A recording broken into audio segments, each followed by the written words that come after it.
Hello friends, MoneyMarket-YouTubeTamil Tamil. இப்போ நம்ம இந்த வீடியோவில் டிஸ்கஸ் பண்ண போகிறது ஒரு மோனோபோலி ரிலேட்டடாக உள்ள ஸ்டாக்கை பற்றி தான் டிஸ்கஸ் பண்ண போகிறோம். இதுக்கு முன்னாடி நம்ம சேனலில் வந்து மோனோபோலி ரிலேட்டடாக வந்து என்னென்ன ஸ்டாக்ஸ் எல்லாம் இருக்குன்றதை நம்ம ஃபுல் அண்ட் ஃபுல் வந்து டீட்டெயில் பார்த்துருப்போம். மோனோபோலினா என்ன, மோனோபோலி ரிலேட்டடாக என்னென்ன ஸ்டாக்ஸ் இருக்குன்னு சொல்லிட்டு.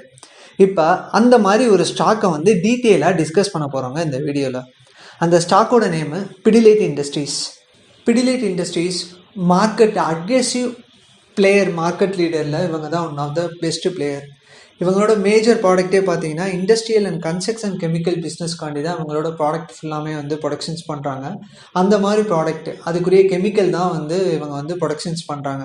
அட்கசிவ் ப்ராடக்ட்டில் இவங்க தாங்க one of the market leader. 1959 இந்த கம்பெனி வந்து ஸ்டார்ட் பண்ணிட்டாங்க. இந்த கம்பெனியோட ப்ரொமோட்டர்ஸ் கையில் தான் கிட்டத்தட்ட 70% ஆஃப் ஷேர்ஸ் வந்து ப்ரொமோட்டர்ஸ் கையில் தான் இருக்குது. இந்தியாவில் பார்த்தீங்கன்னா 70% ஆஃப் அட்கசிவ் ப்ராடக்ட் வந்து செல் பண்ணுறதும் இந்த கம்பெனி தான். அதனால தான் அது மோனோபோலின்னு சொல்கிறோம். இவங்க வந்து இந்தியாவில் மட்டும் செல் பண்ணலங்க, கிட்டத்தட்ட வந்து 70 கண்ட்ரீஸில் வந்து இவங்க ப்ராடக்டை வந்து செல் பண்ணுறாங்க. அதில் மேஜர் கண்ட்ரீஸ்னு பார்த்தீங்கன்னா Sri Lanka, Bangladesh, Thailand, US, Singapore, பிரேசில்னு சொல்லிட்டு குளோபல் லெவல்லையும் இவங்களோட ப்ராடக்டை வந்து செல் பண்ணுறாங்க. அதை தவிர இவங்க என்னென்ன ப்ராடக்ட் எல்லாம் வந்து செல் பண்ணுறாங்கன்றதை டீட்டெயில் பார்த்துரும். ப்ராடக்ட் ஐடென்டிஃபிகேஷன்ஸ்காண்டி தான் இது சொல்கிறது. ஆக்சுவலாக பிராண்ட் நேம் பிடிலைட்டோட பிராண்டுன்னு பார்த்தீங்கன்னா ஃபெவிகால்னா Fevicol synthetic, Fevicol marine, Fevicol hyper, Fevicol MR கிராஃபு, ஃபெவிஸ்டிக்கு, ஃபெவிக்ரைலு, லைஃப் ஸ்டைலுக்காண்டி அது ஒட்டப்படுறதுக்காண்டி போடுறது தான் அந்த ஃபெவிக்ரைலு. மோட்டோமேக்ஸு ஆட்டோமேட்டிவ் ப்ராடக்ட்டுக்கு நம்ம யூஸ் பண்ணுறது அந்த மோட்டோமேக்ஸுன்றது. ஆர்ஓஎஃப்டி ரோஃப்ட்டு, டில்லிங்கு, ஸ்டீல் கிரிப்பு, கன்சல்டிங் டேப்பு, ரங்கீலான்னு சொல்லிட்டு அந்த கலர்ஸ், இது ஃபுல்லாமே இவங்களோட ப்ராடக்ட் தாங்க. இந்த ப்ராடக்ட் ஃபுல்லாமே வந்து Pidilite இண்டஸ்ட்ரீஸோட சேர்ந்தது தான். நம்ம ஃபெவிஸ்டிக்குன்றது அந்த பர்டிகுலர் கம்பெனி பிராண்ட் நேம் இருந்தாலுமே அந்த பிராண்ட் நேமை ப்ரொடக்ஷன் பண்ணுறது Pidilite இண்டஸ்ட்ரீஸ் தான்.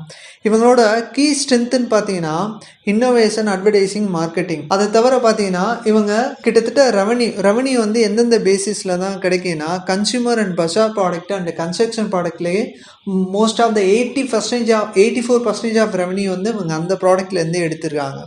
என்னென்னா அட்கசிவ் அண்டு ஸ்கேலன்னு சொல்லுவாங்க. அதில் வந்து ரெவன்யூ வந்து 56.4% வரையும் இவங்களுக்கு கிடைக்குது. கன்ஸ்ட்ரக்ஷன் அண்ட் பெயிண்ட் கெமிக்கல் மூலமாக கிட்டத்தட்ட 19.6% வரையும் உங்களுக்கு ரெவன்யூ கிடைக்குதுங்க. அண்டு ஆர்ட் அண்ட் கிராஃப்ட் மூலம் கிட்டத்தட்ட 8.4% வரையும் ரெவன்யூ வந்து இவங்க ப்ளே பண்ணுறாங்க. கன்சியூமர் அண்ட் பஜார் ப்ராடக்ட் மூலம் கிட்டத்தட்ட 84% ஆஃப் ரெவன்யூ வருதுன்றதை பார்த்துட்டோம். செகண்ட் வந்து இண்டஸ்ட்ரியல் அண்ட் கன்ஸ்ட்ரக்ஷன் ப்ராடக்ட் மூலம் 50% ஆஃப் ரெவன்யூ வருது. அந்த இண்டஸ்ட்ரியல் ப்ராடக்ட்டில் அவங்க என்னென்ன இது பண்ணுறாங்கன்னா பேக்கேஜிங், ஃபுட்வேர், அந்த ஆட்டோமேட்டிவ் ரிலேட்டடாக 2-3 பிராண்ட் நேம் சொன்னேன் பார்த்தீங்களா, அந்த இது.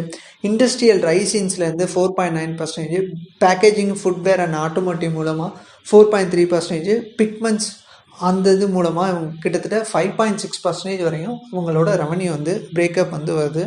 இதோட சிஏஜிஆர்னு பார்த்தீங்கன்னா, அதாவது ஆனுவலாக காம்பவுண்ட் இன்ட்ரெஸ்ட் படி இந்த ஸ்டாக் நீங்கள் வந்து வாங்கினாலே இயர்லி வந்து கிட்டத்தட்ட 18 to 19% ஆஃப் ரிட்டர்ன் வந்து இந்த ஸ்டாக்கில் வந்து கிடைக்குதுங்க. இது one of the monopoly company. நம்ம மணி க்ரோ ஆகணும்னா இந்த மாதிரி மோனோபோலி கம்பெனியில் நம்ம இன்வெஸ்ட் பண்ணோம்னா நம்ம மணி க்ரோ ஆகிறதுக்கான சான்சஸ் வந்து நிறையா உண்டு. Pidilite இன்வெஸ்ட்மெண்ட் வந்து ஏதாச்சும் ஒரு ஸ்டாக் வந்து டவுன் ஆகும்போது, ஸ்டாக் மார்க்கெட் டவுன் ஆகும்போது அந்த இதில் நம்ம போர்ட்ஃபோலியோவில் வந்து நம்ம பை பண்ணுறதுக்கு ஒரு கரெக்டான ஸ்டாக்ஸாக வந்து இருக்கும். இன்வெஸ்ட் பண்ணுவோம், க்ரோ ஆகும். தேங்க்யூ.